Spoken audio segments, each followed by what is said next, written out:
And we're back, and we're live. Frog's there, Brett's there, Brent, sorry.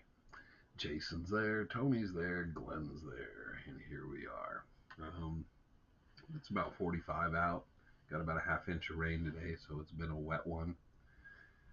Made my trip up to Flagstaff last night, so I didn't have to deal with all that's miserable.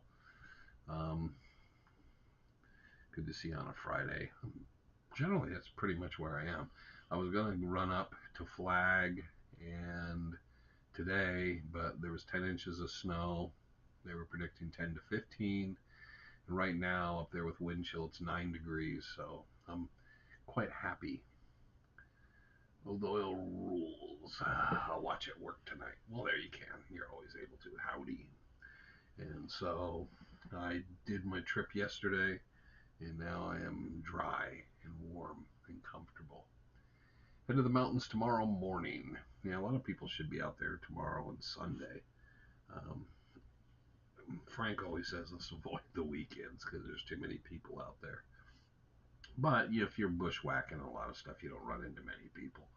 It'll be wet. There'll be water running, so it should be nice. Ton of rain here in California. Yeah, you have to wonder if they're going to start ending up with muds because isn't that thing in California? They have fires and they have rain, then they have the storms, then they have the mudslides, and then it's just like a forever problem with different things. But yes, it was very nice. We got another storm system coming in, a couple different ones next week. So it was nice to get the rain for a change because it's been a while. It's been a minute since we had any rain, and it was just nice to get it. It was nice and cool out today, and it was a bit breezy. Hey, Lacey and Phil. Hiked to Garden Valley on Tuesday. Was this historically full of vegetation? Garden Valley was called Indian Gardens initially. The Hohokams settled there, obviously. There's grinding holes, burials, all kinds of stuff there. And then later there was a group of Mormons that settled in there and planted and gardened. And then the ranchers used it, and then there was even Apache Ranchera in there at one time. There's a lot of history of a lot of people settled in there. Right now, after it burned out, it's not the same, and it hasn't been the same for a long time, but it was kind of like a nice place. There was always used to be trees and a lot of vegetation, and then it set up on a plateau, and there was always water sitting up in there. So it was Indian Gardens for a long time, and then it became Garden Valley. Mudslides, yes. Hi, everybody. There's Ed. So we're in there. Hopefully, everybody has their drinks for the next hour as we toil and twitch away at whatever all this is while we're at it. Sunsets. I'd always be given a talk to if I don't mention that. Sunsets on Amazon Prime. Next Saturday, I believe it is. It is the Treasure Hunt of the Year Awards. I believe it's our 33rd annual. So, 33rd annual dinner. We'll be having our dinner at the Mammoth Saloon in Goldfield Ghost Town. If you ever wanted to see a group of Dutch hunters kind of take a shower and get cleaned up, that's the time you definitely see it. I don't know who all will be there. I send out the reminders and the reminders again, but as time and everything changes, but normally it's myself and Bob Shoes, of course. Frank usually goes, and Clay has made it quite a few times. It's hard to say. He needs to be brought over to attend. He needs assistance with that. But it's pretty much, the Feldman family show up, Ron and Jane, Jesse and Josh.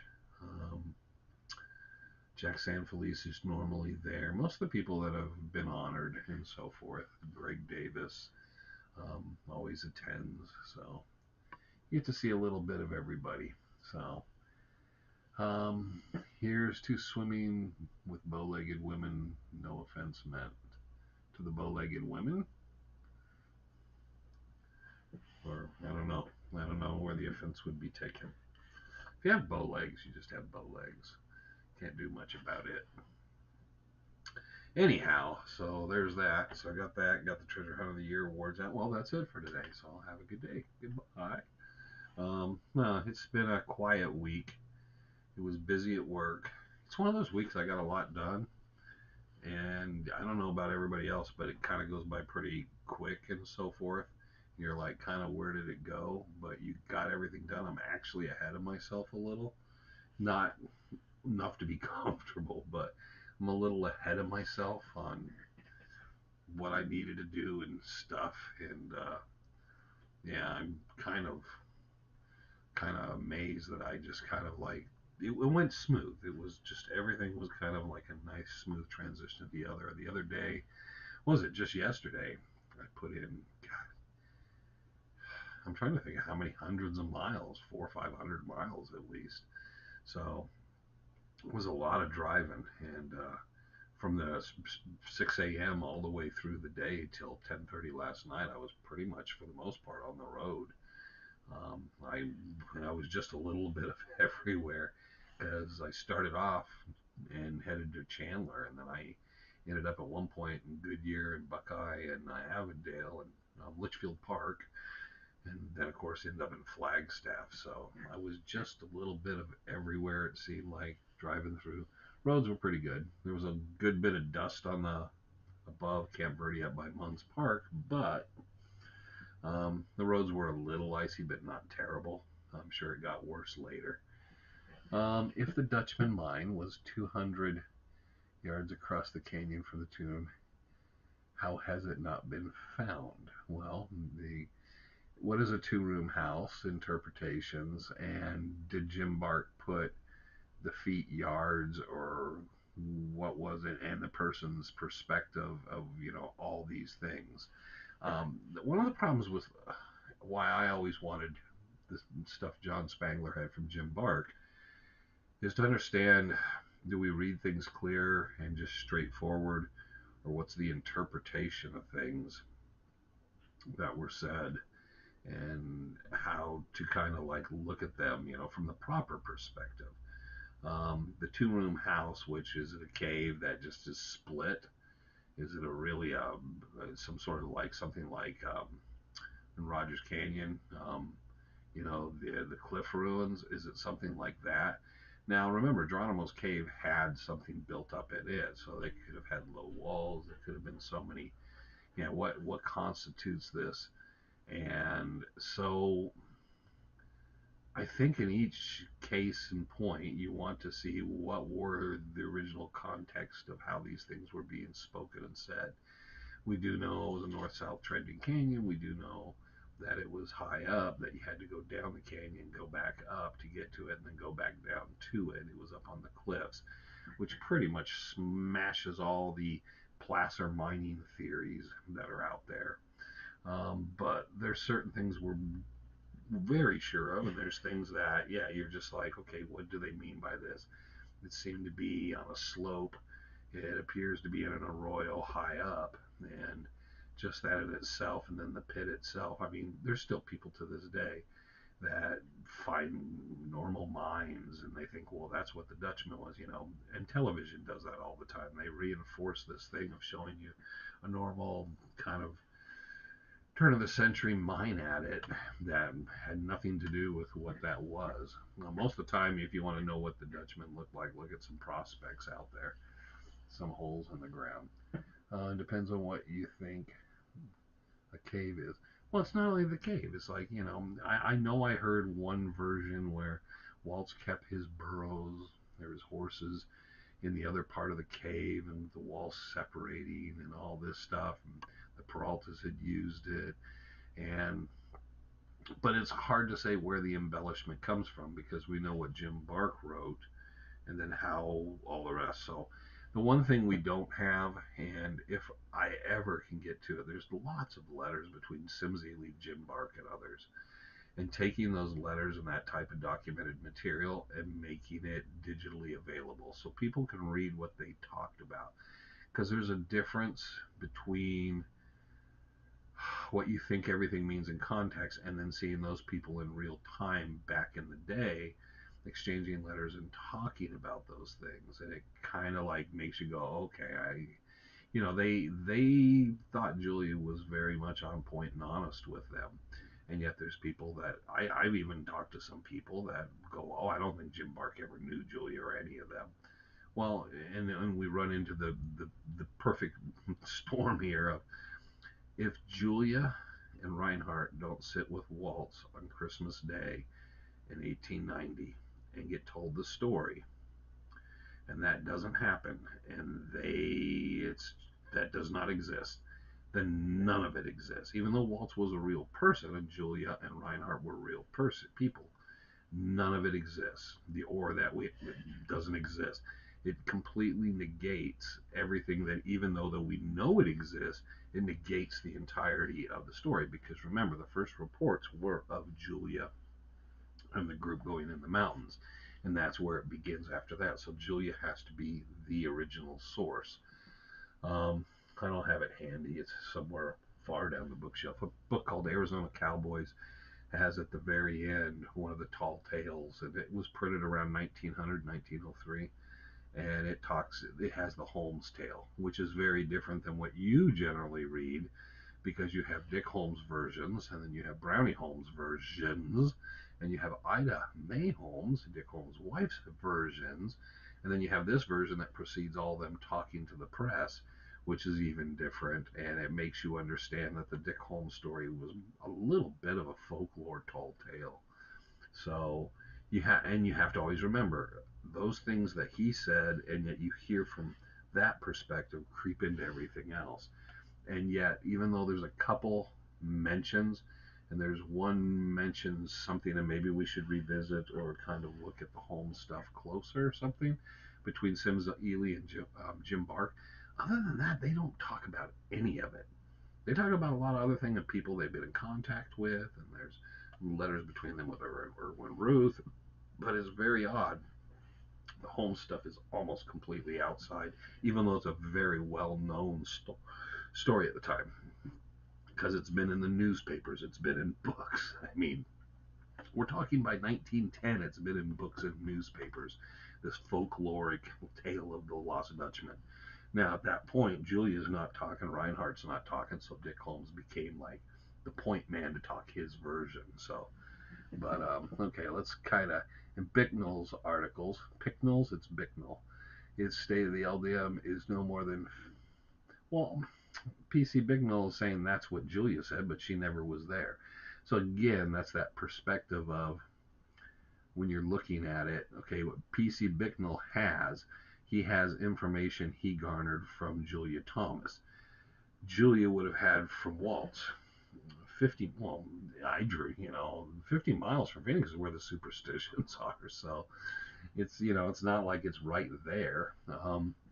Yeah, so with Bicknell, you're going to say, well, let's use Bicknell's stuff in his articles. Well, everything derives from that, has to derive from, again, you always end up back centered on Julia and Reinhardt. And if you take them out of the thing, which several people have really tried to do, um, then this whole story falls apart, because even the stuff that you're using stuff constantly that came from them. So you have to use the source material. I hope everybody follows that and understands that. Um, LDM claims, I don't know. I'm going to do a little follow up. I'm going to go through some of them, pull a few of the articles, and try to find a way to revisit some of those and see if there's any articles that are interesting enough to expand into 10 or 12-minute stories. There's, man, I'm like 50, 60 of them each month. So I'm going to go back, revisit a few of them, and see if there's some good stories to kind of follow up on. Sometimes they're just short, little, brief things in the newspaper. And what becomes problematic is you can't do the follow-ups because you don't know what order they're going to be in following up. I don't have the ability to search it like that. So I might look for a few of those stories and go on them, but I would think most of them weren't much of anything. They found something someone else had already been working on and just made the. Some people just make the claim. I've been to a couple things that was just a depression on the ground, and there was never a mine. No one ever dug there. It was just naturally a depression, and people don't really understand that. So Let's see. Besides the caches near his campsite, did he ever say he left anything at the mine? I remember having a, well, see, again, there's, yeah, there's all kinds of stories of Waltz, leaving. He said he left his tools up near the mine. And he told Reinhardt said, Waltz said he left all his stuff there. So his stuff's still there tucked away near the mine. But he said, we won't need it because we're not going to the mine. So that's from Reinhardt and Julia. And then everyone else built up all this stuff. And, like I said, it's folklore is funny because people will just sit around and think about it. And if you're going to write a story, you need to embellish or flesh it out. And I think that's what a lot of it is when people are sitting around the mountain searching for it. They think, well, this is probably was the conversation. Well, this is probably, this.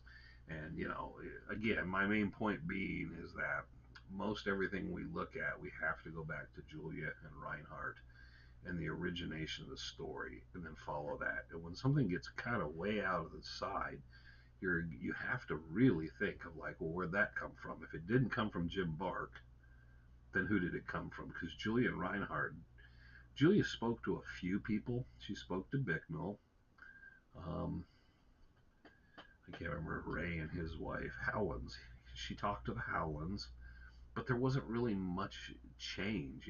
We get little bits and pieces of things like with the Howlands. We got where she told Elizabeth Howland, she told her, hey, I have Waltz's sister's address somewhere in the house. I'll look for it and you can contact her. I don't think she knows anything, but I had to contact her after Jacob died.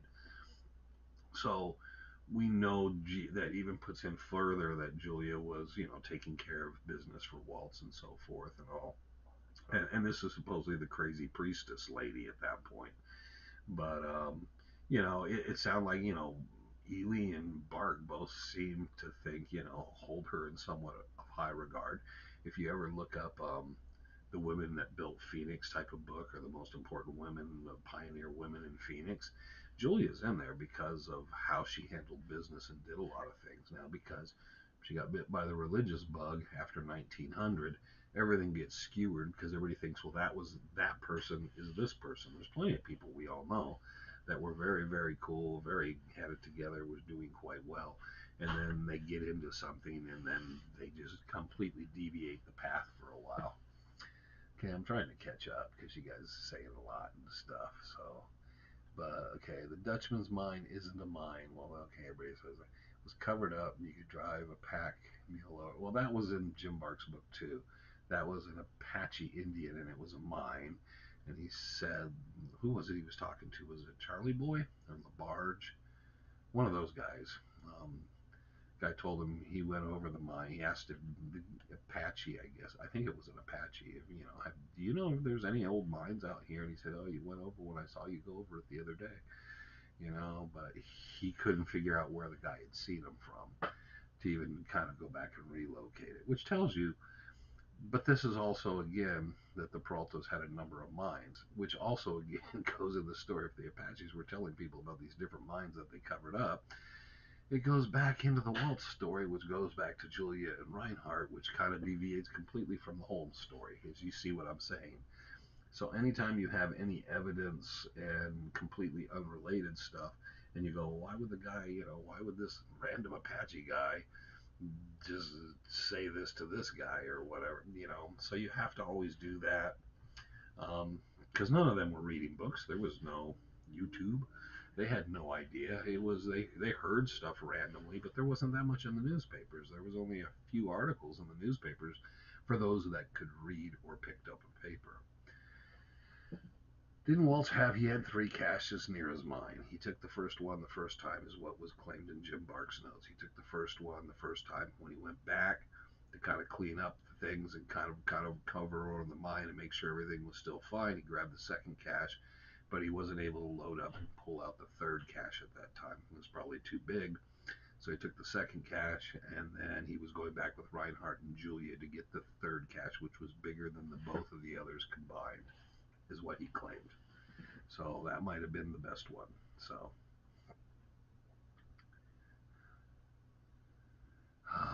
okay, so besides the caches, well, he said there was that the problem is the fictional stuff. He said there was some mining tools, and then people, there's one person that supposedly had the tools. That was a pretty funny one. Um, yeah, he could have done a better job at it, but he pops. When you're the person that pops out with fraudulent stories, fraudulent documents, and fraudulent bullshit, you shouldn't keep doing it eventually because everybody's just looking at you going like, "What's next?" I almost said his name there. The Dutchman is in a okay. Didn't Waltz still have one or two caches? We got to that. Do you put credit to the Waltz map? Well, what's the Waltz map? Because Julia said he probably tried to draw stuff out for them, and then there's a very, very suspect story about some stuff that Reinhardt had by a very suspect individual. But for the most part, the Julia Thomas map was probably drawn by Orrin Arnold. When he did the first book on the Lost Dutchman, which was Superstition Gold for the Dons of Arizona. There was early on in those editions, and then it's called later. What was it called? Ghost Gold. Same book. And he would change it and make changes, and there's map's in there. And he said this is a likeness to the maps that Julia circulated. I always have doubted that Julia sold maps because, one, how would that benefit her? And two, how come not one of those, not single one, until someone makes up a fake one? But someone would have been like, oh yeah, I saw one of those, and all. It wouldn't have been the Julia Thomas map that Orrin Arnold drew up.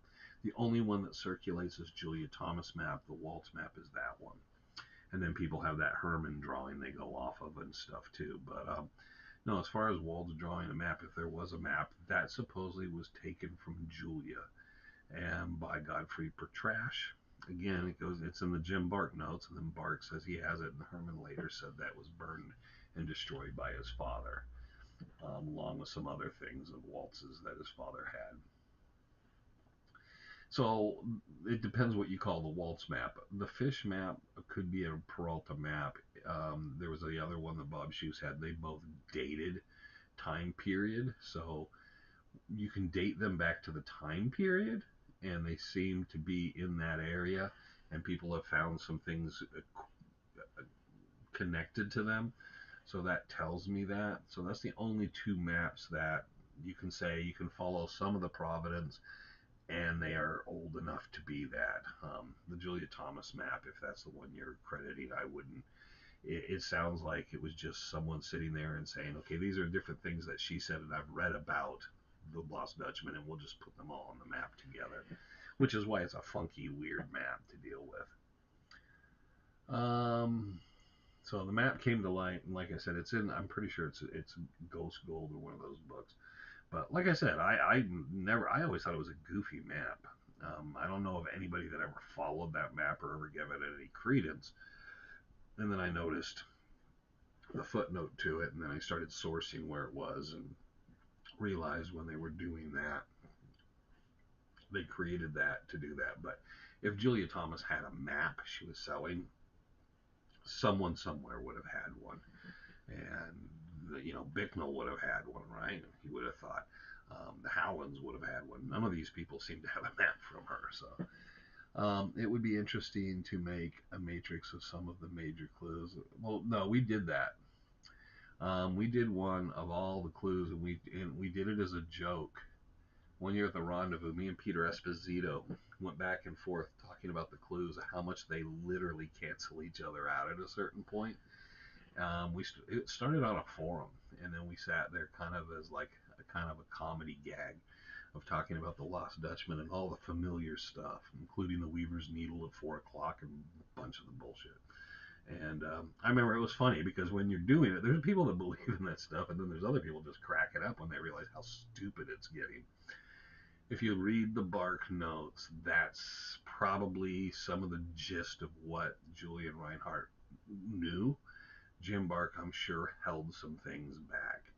And that's why it would always be great to have the Spangler collection, just to see what don't we know, And I always go by where John searched And him and Al Reeser searched a couple places and did things, and I know where it was, and it's always interesting to me because it's completely against the general lore of where they were searching. It's like, no, they were over. What were they doing over here then?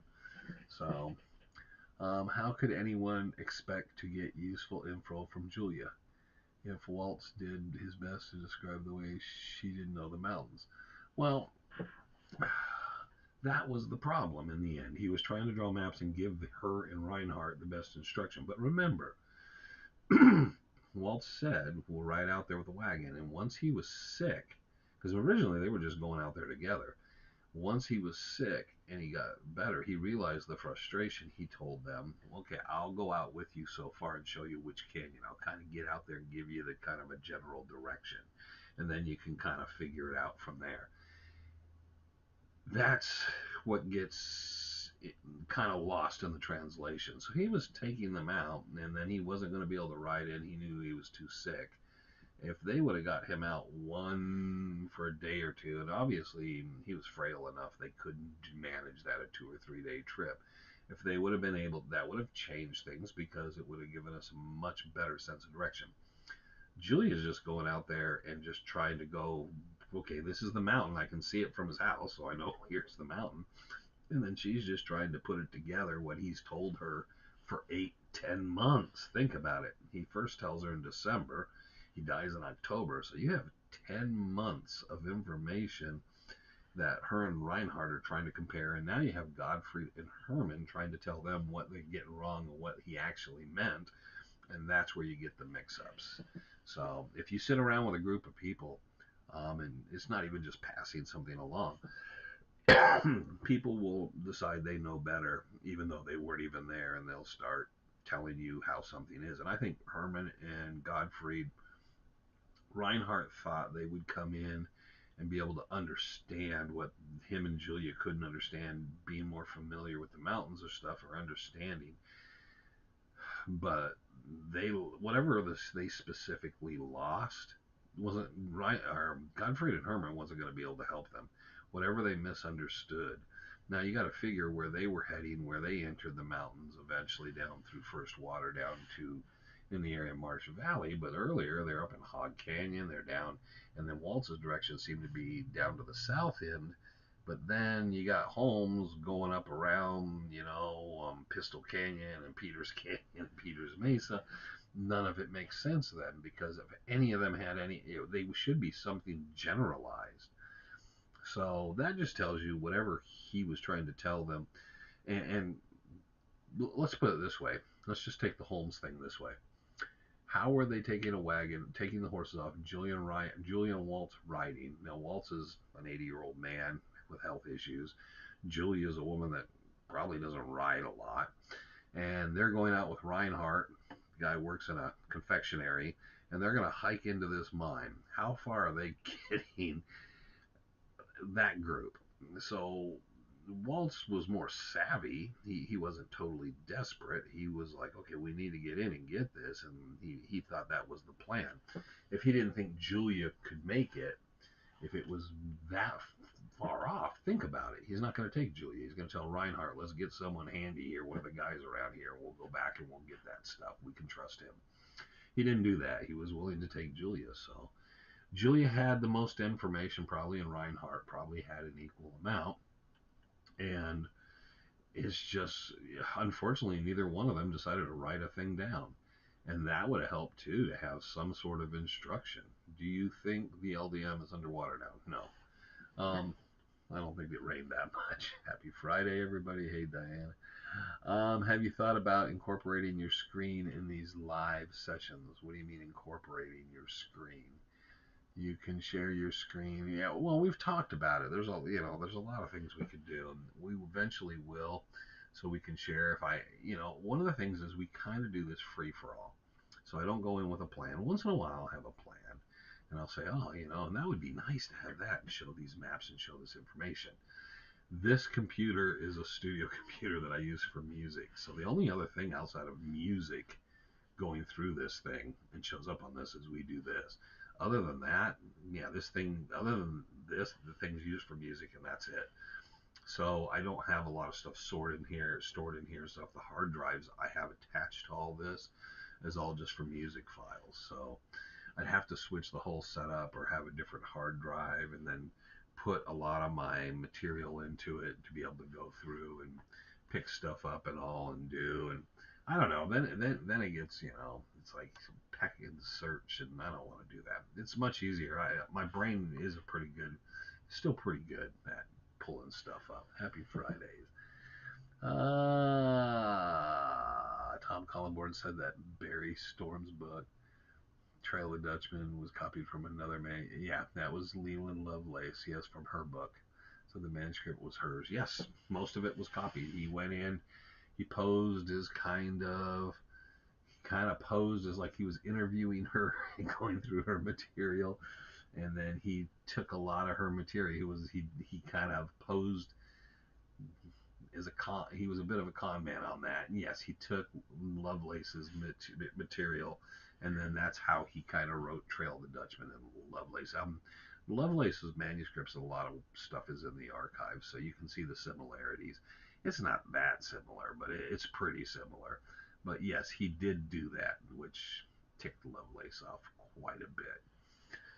Barry wasn't above all that, so that's a pretty. The letters are there from Lovelace.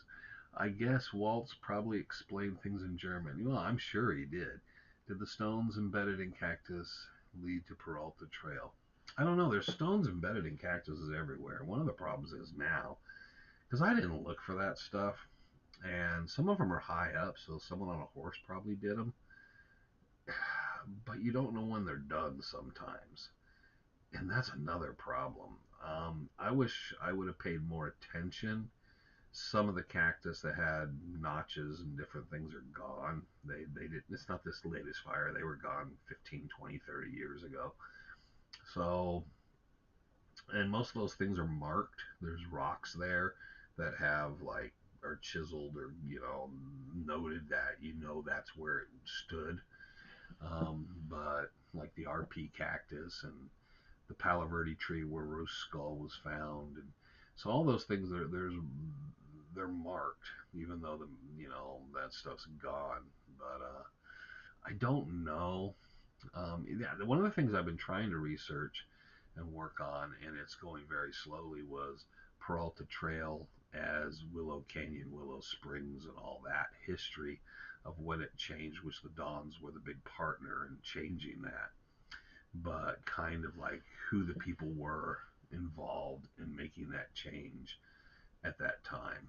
Um, it's very difficult because once you get back in that period in the 30s and all that stuff, it's really kind of difficult to kind of nail stuff down. I guess Waltz probably explained everything in German. Yes, I believe most everything was explained in German to Julian Reinhardt because one, they kind of kept it private. Most people, wandering in and out. So when he was able to talk to him, he was probably most comfortable speaking in German. He probably could speak decent enough English, probably with a heavy accent, but he was probably very comfortable talking to them. There's probably things they didn't understand. Um, Kind of like Trevor would say, someone from Spain and someone from Mexico having a conversation, there would be kind of things that it's very different. It's like someone talking from the inner city in New York or Los Angeles, talking to someone who lives in rural Kansas or someplace. They would have today. It's a little different because of social media. People are influencing. They get to watch and see stuff, and they get influenced weird and develop weird vernacular about things. But I think definitely back in those days, he would have slipped in what was most comfortable for him. Happy Friday, sipping and listening. Howard grabbed my as a flight. I don't even know what that is. Okay. I was told that we can take up to 75 pounds with no digging or processing. It's supposed to be 75 pounds. It's also said to be a handful, which is weird to me. Um, I don't know. I've heard both. It's supposed to be 75 pounds, is what I heard. So, okay, I'm going to do that. Get, no, yeah, I got rid of that one. All right. All right, so we got that funny guy. So we just get rid of him. All right, the trolls are out. Well, it's just we can report them, we can move them, we can ban them, we can do whatever we want with them.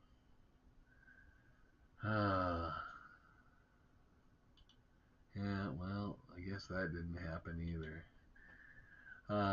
Okay, I'm just like clicking you away, putting you into the dust. You become stardust.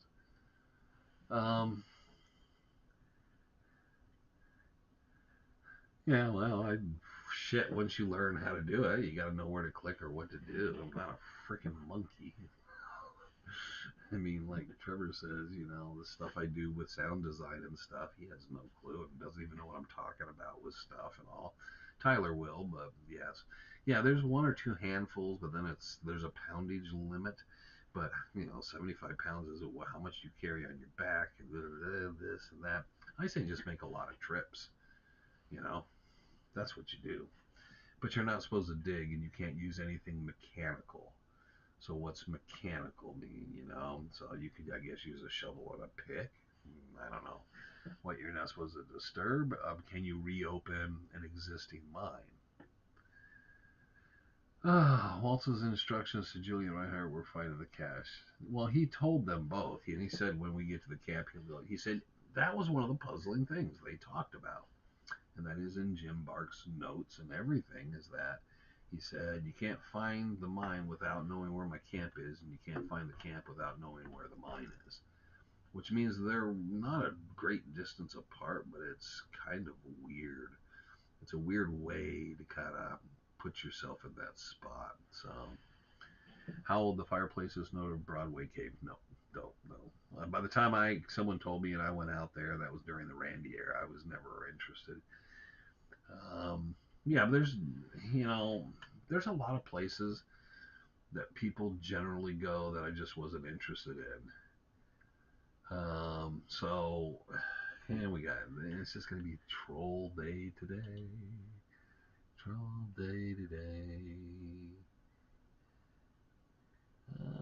Okay, so I could do that, but then I'm going to try to do that. And, okay, I guess I could do that. Then you do this.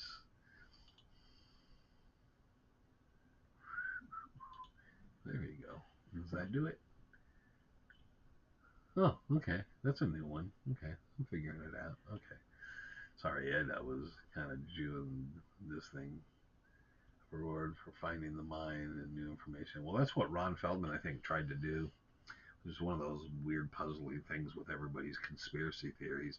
When he started the Lost Dutchman Mine Forum, everybody said that was Ron's way of getting everybody to post on forums, come out of the woodwork, and post and share stuff so he could go through everything to figure out where the mine is by using everyone else's information on his forum. I think he just wanted to advertise the corrals and stuff and kind of liked listening to the old stories. Has anyone tried using a really deep gold detector in possible? Yeah, Frank does. He uses stuff. It depends how big the coils are and stuff. But yeah, Frank has used different stuff at different places and stuff. We've talked about kind of like in the context of Frank, um, there's different machinery and tools um, that you can utilize out there, and then how they work and how functional they are and stuff. I learned a lot. Frank's really good with the equipment. There are people that are really good with the equipment, but it's just like anything else. It's like how effective it is, to anyways. Do any of the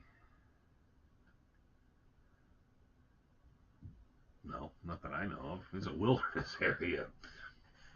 They have a guy who pulls up in a truck here and there that watches who's going in and kind of maintains the bathroom, takes out the trash and stuff. And he's not even he's a forestry service volunteer. Um, to be honest, 50 years, I've been back in the mountains. Unless someone had the forestry service back there for a specific reason and I saw them, I've never run into anyone in the forestry service back there, just back there. Never. So there you go. Maybe they were dressed normal and just hiking, but no, I've never seen the forestry service doing a lot of stuff. A lot of hot rocks. Yes, that area has tons of hot rocks. That's the biggest problem. Even with a pinpointer, we were in Hewitt Canyon, and Frank was trying to detect. I can't remember what he took and was using. Um, I'm trying to remember which metal detector it was, and it's hard. Um, but whatever he was using, he was detecting. But I took the pinpointer and was going through a few spots, and I was using the pinpointer, and the pinpointer was ridiculous because every place I put it, it was just vibrating, and I know there wasn't that much gold. So there are a lot of hot rocks. Um, and Frank told me as much. Said, yeah, it's not going to get in there. The mineralization is just there's just too much iron on what you're looking at, which kind of like plays into some of that most ridiculous stuff of like, well, there's no gold in the superstitions, there's none of this, there's no quartz, there's no iron. Um, there's not a lot of ton of granite, but that's Frank's favorite thing is like, well, we need to find granite. Gold is where you find it. And they found gold and there wasn't a ton of granite, so there you go. Of course, you don't always play by your own rules. So, anyways, but that's that. But yeah, going back a little bit to the Broadway Cave is I've always kind of like the stuff that people played with, like the day hike stuff. And I get it. A lot of people were kind of like a little stunned to see me up at a Fremont Saddle once, but we were doing some filming of Weaver's Needle and stuff. But a number of people recognized me and came over to talk to me and were like, wow, I never thought I'd see you over here at this. And it was just because it's a normal kind of thing, not off trail. Kind of normal people just walk it. But for the most part, people don't notice me. They just think I'm another yahoo out there. But I stay away from those spots because there's the frustration too of you'll be sitting there and I've been up to Fremont Saddle and sat there quietly and having a cigarette, and then someone starts talking about Jacob Waltz and the Lost Dutchman and all this stuff, and it's just like bull, and I'm just like sitting there and I'm looking over, and then I try to like say something friendly, like, well, I read and then try to do something like I read this book, and then they just like they're the expert. And I'm thinking I don't know who the hell you are, and you don't even know what you're talking about and they don't know who I am, so it's really ridiculous. And it just gets so being away from normal people on the normal trails is best for me. Kind of like the incident I ran into people like, you really need that gun. You're gonna have to get it. Okay, well, shit. I shoot things, and sometimes things have shot at me. Have you ever had a serious superstitious activity happen to you out there? Spooky stuff. Go look up the stick man. That was probably the only one. It's the only one I can't explain. Everything else I can. Well, I can't do that because it was a photograph too. Um, Whatever that stupid mist thing was um,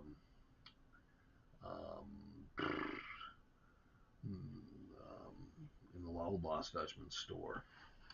So yeah. So there you go. But that one's kind of there. Usually I got an idea of what could have happened or why something happened. And, you know, the lights at the dawns. That was a weird one too. But see, that was something I didn't see in the moment, so I don't even know how to look at that because when I try to reflect and look at it, it's like, okay, I got this picture and it's totally weird, but I don't really think it's spooky. I just don't have no context for it. I took a picture and then I accidentally probably took a picture and then I didn't even pay attention when I was trying to get back down before. I think it was Thomas Glover was speaking to get back down because I'd went up to the top and I was visiting with the damn it, the hoppers. And I was getting a couple beers for me and Thomas to have a toast because I thought Thomas would like that. I thought that'd be kind of a nice thing. And it's probably the last time he was ever going to be speaking. And I remember just setting the beers down, taking the one or two pictures, and then I was like, I took another one or so, but there's one after that, and it was just kind of like, it was kind of weird. Um, uh, it's just easier to do the hide the user, yeah. But it was weird because I didn't notice it at first till much later. That's usually, are any of the old Lost Ocean Mine books still available at the museum? Sometimes they put them in a used book thing, and one or two of them pops up. I'm trying to convince. I talked to Greg Davis, and I'm trying to get some of those old manuscripts and stuff that the Historical Society has the rights to, like Erwin Roos manuscripts, and you got Adam Stewart's, you got Al Morrow's, you got a bunch of these ones. I'm going to try to get them to reprint those and put them out for sale. Um, they're easy money, I think, but I have a whole bunch of them, and I don't think they really offer those anymore. But I really want to try to get that stuff back out in circulation a bit. Uh, so yeah, I know. Sitting here, and I almost got to like sit here with my hand on the mouth. So I appear. I apologize. I appear as I appear, but I apologize if I accidentally delete or do something to somebody else. Do you think the old mines in the Intas are the same basic time period? I don't know. I've never been up there to look at any of this stuff. That'd be a Terry Carter question. I know Terry spent a lot of time up in there in the basin. I had my opportunity, turned it down. Well, I didn't turn it down. They didn't give me enough money. Maybe I'll talk to. I don't know if Josh really got to go out and run around the area much though, too. So that would be a good question for Josh. But again, I don't know. Terry Carter, he knows people. Terry Carter knows people. Terry Carter knows people. But Terry would probably know. The problem is you talk to one guy and one guy says one thing. Like the superstitions, the date range for those mines is all over the place. So you can't sit there and say, well, is there Spanish mining? There's enough things that point out that there was possible Spanish mining. When were the Spanish mining in Colorado or this or Utah and these places? Then it gets a little, yeah, I mean, because it gets tougher the further north you go of what they were doing. Um, so we know there was Mexican mining, and you have to look at the different styles and what they were doing and what was happening in areas. One thing one of my arguments, and everyone has their different set of arguments. One of my arguments with not entirely sure how interested the Spanish would have been in the superstitions would have been they seem to be cleaning up and doing pretty good with all the mines south of the Gila. So if you're doing pretty well, you might send a group out looking for something, but I've never myself personally, and I know Shoes and Ron have they had the timbers that they did at the Rogers Trough. I think they were able to date back to that time period. But other than that, they're the first people that really did that. I've never been there, something that someone was able to show me that makes me believe that the Spanish were back in there in the 1700s and stuff. I just have never seen anything that's evident that is documented concrete, like, oh, that is real. Generally, you're just kind of, you get into that. And I think one thing people have to understand is Clay Worse will talk about faith. He will always say, you got to have faith, you got to have faith, you got to have faith. He's a man of faith. I get it. I respect it. I'm a person of science. I like it to be something that I can physically say, okay, that's what it is. Everything else is just a roll of the dice, and I look at it necessarily that way. And so people aren't always happy with my opinion because I look at as devil's advocate of all these problems with things. If I like something or think a clue's pretty good or something's really good, then it means that there's enough evidence or documentation to back or hold that up. Hey, Jax, what you doing? You've been a good boy. My first LDM book was Sim Zeeley at our local library. Yeah, I never checked to see if in high school that stuff was. I already had that stuff by then. So. What did you? Was that you or me? My chair squeaking? It must have been my chair squeaking because you were looking too. Like, what the hell was that? Howdy from Washington State. Forgot it was Friday. Unaware of the time. Usually never this late. We'll catch the beginning later. Have a great weekend. Well, you're leaving too. So a copy of Sim Zeeley's. Yeah, never pay for it. Yeah, download the Kindle or wait around. You're gonna run into a copy. You always can run into a copy for 20 or 30 bucks. I wish I could find, or I don't know. I guess the Spanglers would have the publishing. No, not the Ely family would have the publishing rights.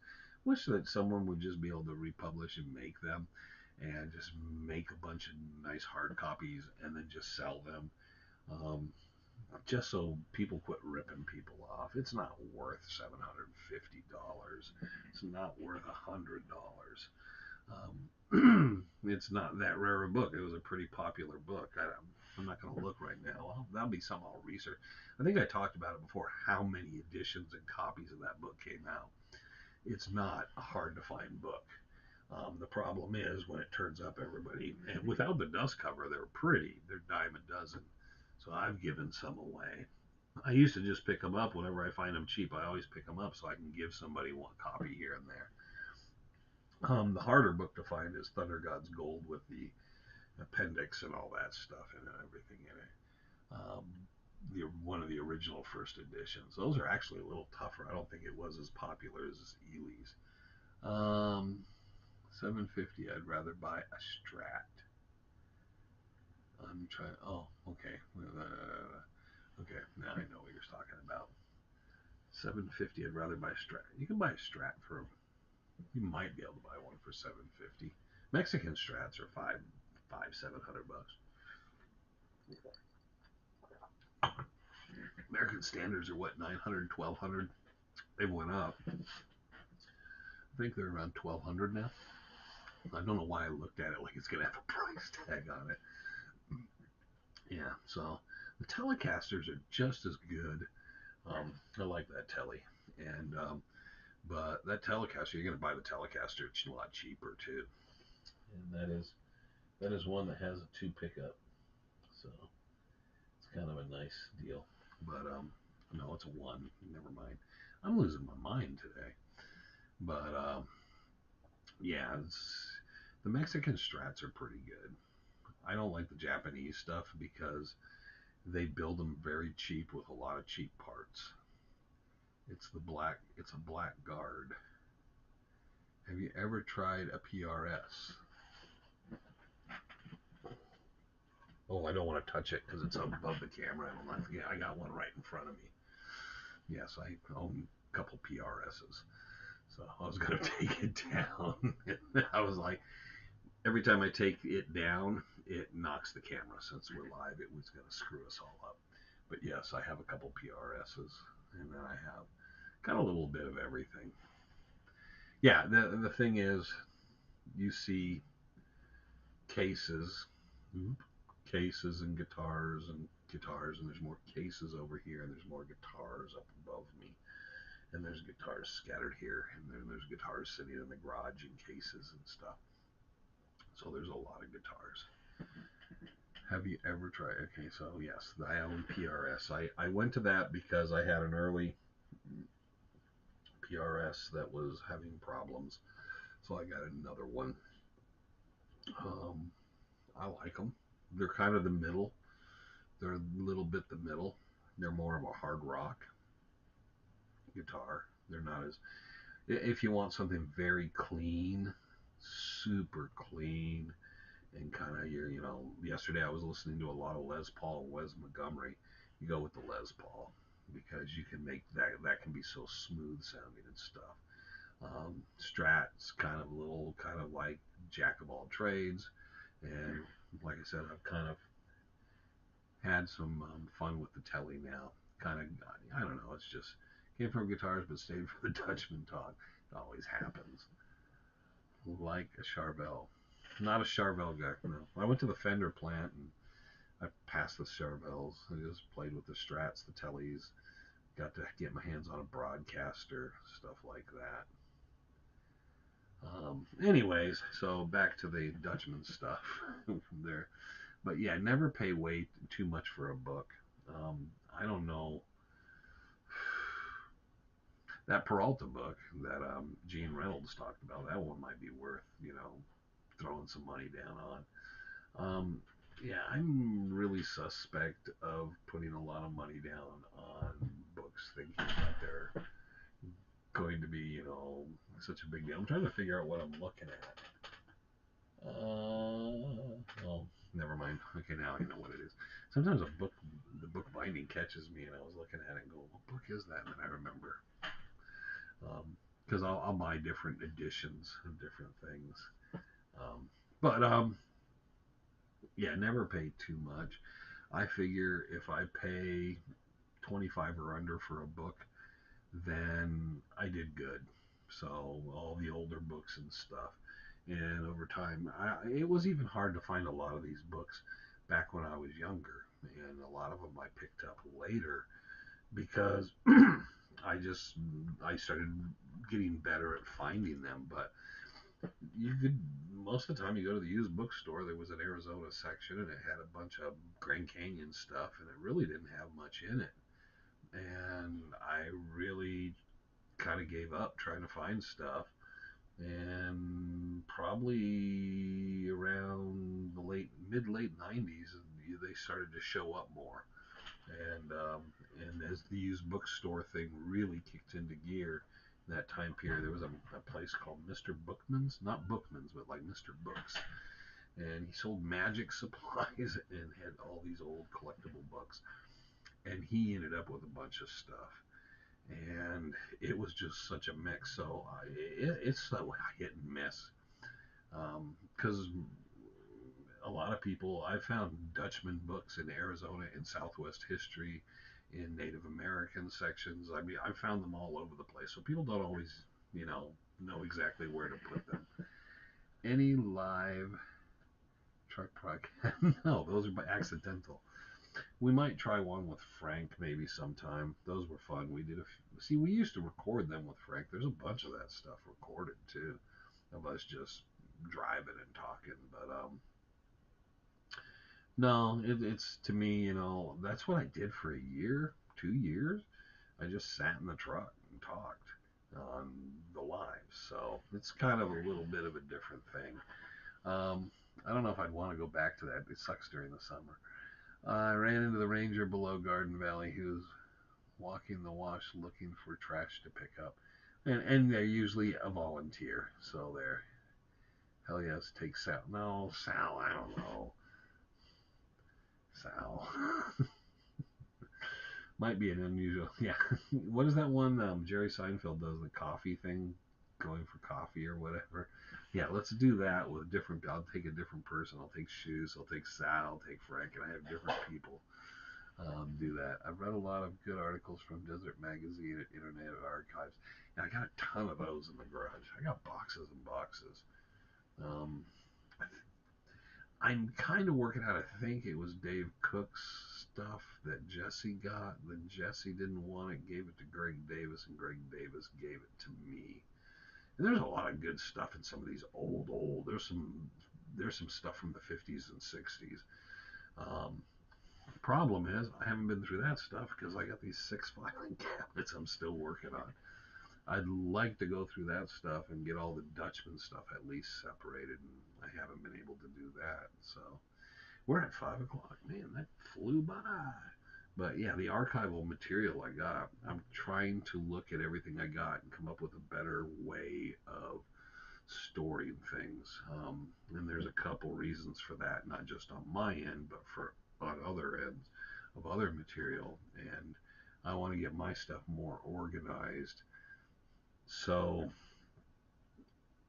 Trevor and Tyler and Sarah down the line understand the system better. And right now it's just a mess. So I'm just picking through it. So hopefully this summer, even though it's going to be really hot, I'm going to get through it and get it better organized and then have some sort of way to convey. I'd really love to open that up, to slowly have someone, if they wanted to upload files, go out and just scan stuff and scan it just to get it out there. Be great. I'd love to make it available for people to kind of like be able to go through, and that's a pain in the butt. So I pay money to see a video of car truck karaoke with Frank. No, Frank can't sing. No, Frank can't sing. That happened at the rendezvous, and I think he actually got mad at me. We were playing, me and Dave. I'll just say Dave, um, because I don't know if he. Anyways, we were playing, and it was kind of a sing-along thing. And I can't remember what song it was.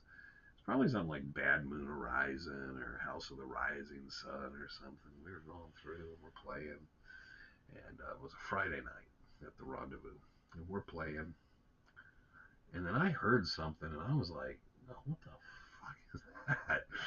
And I stopped, and everybody kind of like, it just kind of fell apart. And then I turned around and I said, "What the hell was that?" It was like somebody was skinning a cat back there, and I didn't mean it to be funny. It was just freaking like throwing me way off. And then Frank goes, "That was me," and I was like, "That was you. Don't sing." So I think he got a little mad. But his wife Angie told me, she said, "Yeah, he sings really good. He sings like Bob Dylan." All I can tell you was what he was doing there that time, whether it was hearing aids or whatever was going on. That was not Bob Dylan. That was Bob Dylan having his testicles crushed. I mean, that was a weird sounding thing. It was like a cat yowling behind me, and I was like, "What the hell?" Yeah. You remember the old vid Tom K, I take it, riding down the road taping. He had his legs hanging out of a passenger window. It was cool. Now I can't find it. So you're saying Tom C, but you mean Tom Columborn? Tom K? You're gonna have to tell me. I gotta. Trevor has all of the old 8mm and the old videos. He's done them. Is it the one where he's going down the road with his legs hanging out the passenger with Bob Ward? Because I know we have that one, but I don't know if Trevor put it up. Trevor has all that stuff. All the 8mm been, and all the old video. We transferred all that stuff. We haven't got any new stuff the last year, so I know whatever we had. So that was, if that was the Bob Ward thing, he's got it somewhere around here. I think the problem was it's really dodgy on video because he was using a camcorder and it's bouncing around, and then the audio is really terrible. But yeah, it does. Bob's driving that station wagon or something, I think, and they're going down the road, bang, bang, bang. Yeah, but yeah, that's okay. That was Tom Columborn and Bob Ward. I don't know when that was from, but it was weird. Tom, terrible cameraman. He'd get out there riding a horse, and the camera's just like all over the place, and it's just breaking up because those things were, as much as you know, they were like bricks. They, if you moved them around too much, they didn't record very well. But we have tons of that stuff, and I'm pretty sure Trevor got everything we had uploaded. In fact, I just got on recently because there's a ton of slides and stuff, thousands and thousands of slides that we digitized that are still, I still have all the paperwork where he needs to go through and get them moved over to the hard drives. Needs a few beers. I don't know. He wasn't drinking that night. I don't know what caused that. Well, maybe next year we can get him out and have him go at it. Maybe he can do Lay Lady Lay, Bob Dylan. Lay Lady Lay. All right, so there we go. We're going to wrap things up because it's Friday. And tonight the kids are back, so I get to have pizza. It's not salad and breadsticks night, it's pizza night. And I know this because Someone said something about wing sauce. Then you don't have wing sauce with salad and breadsticks. So thank you, everybody. Thank you guys for watching the videos on Mondays. Those are doing just nice and smooth. I will always, there was a couple things I could have talked about. I didn't want to really talk about publicly. I'm trying to find my way around it because, sometimes you're friends with someone and someone says something and it's really stupid. You're trying to find the nice way to talk about it and make it, yeah. And a lot of people have asked me about this, what this person said, and I'm trying to, like, I want to be nice, but I'm like, I don't know what they're doing.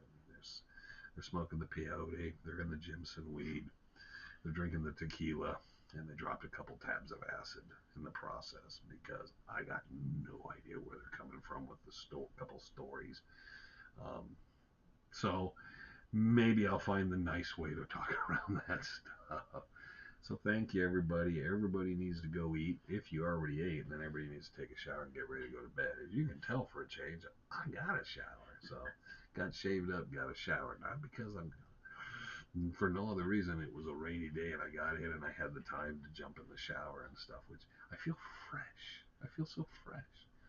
It was Wayne in a fresh one, which is what probably brought the trolls out. I smelled really good. That brought the trolls out. See, when I'm a little stinky and a little rough, the trolls don't come out. But they came out, but then we repelled them off into the abyss of troll abyss somewhere. Okay.